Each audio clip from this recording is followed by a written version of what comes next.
Hey, day 69, everybody.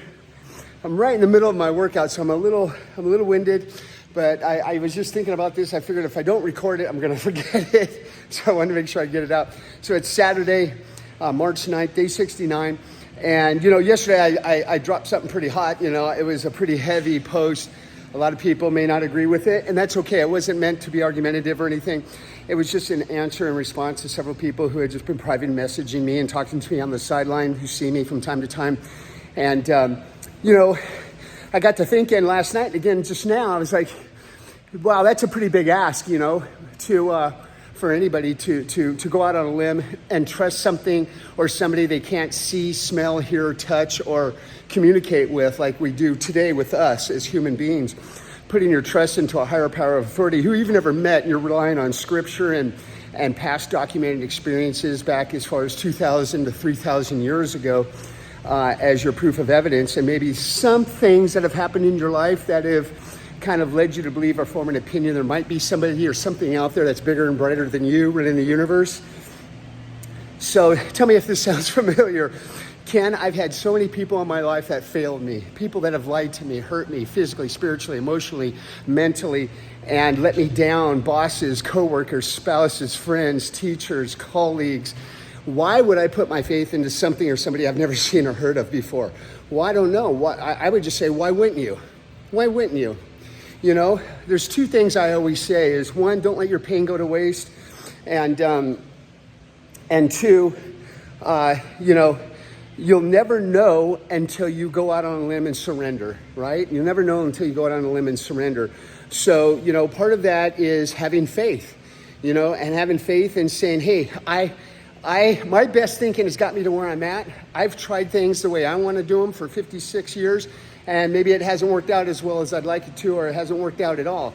How many times am I going to continue doing the same things over and over again and expect a different result?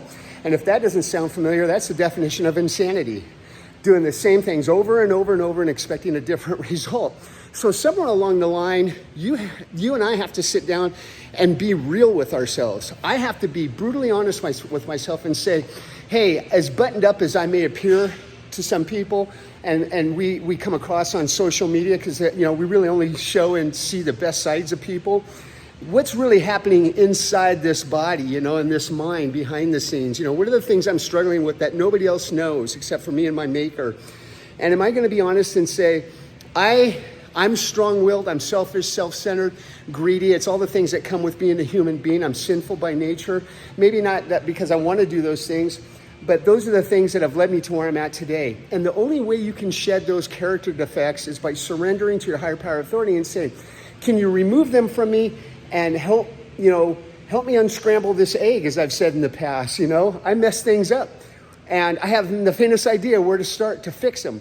But I'm going to just surrender and say, I'm not going to try it my way anymore. I'm not going to let my pain go to waste. And as my higher power of authority helps me climb that mountain and overcome those obstacles, as scripture says, I'll experience a peace that's beyond my understanding. And when you start stacking those little victories on top of one another, people, that's when you can confidently say, and going back to what I said earlier, that I can completely put my will and my thoughts, the care and thoughts of my life, into the hands of my higher power of authority, fill in the blank. For me, that's Jesus, right? So for you, it might be somebody else or something else. Whatever it is, you just got to be brutally honest with yourself, and it's a tough conversation. And then when you get over that mountain and you've conquered that challenge, and something's happened beyond your explanation, and it starts happening over and over again, then it's kind of like what I went through. As I mentioned yesterday, I realized I can't just chalk this up to happenstance. This isn't coincidence. I've been praying for these things, and it's happened. And so now what I do is I go out and I try to find somebody else I can make a difference in their lives, like with these shout outs and sharing my stories of experience, strength, and hope. It's kind of funny. I'll leave you with this. It's like that guy that has a long grocery list of things to do that his wife gave him on Saturday afternoon. He's driving around in the parking lot of the supermarket, and he can't find a parking spot. He's getting really super mad because he's got a long honey-do list, and he's got to get in the supermarket. There's not a single space in the parking lot.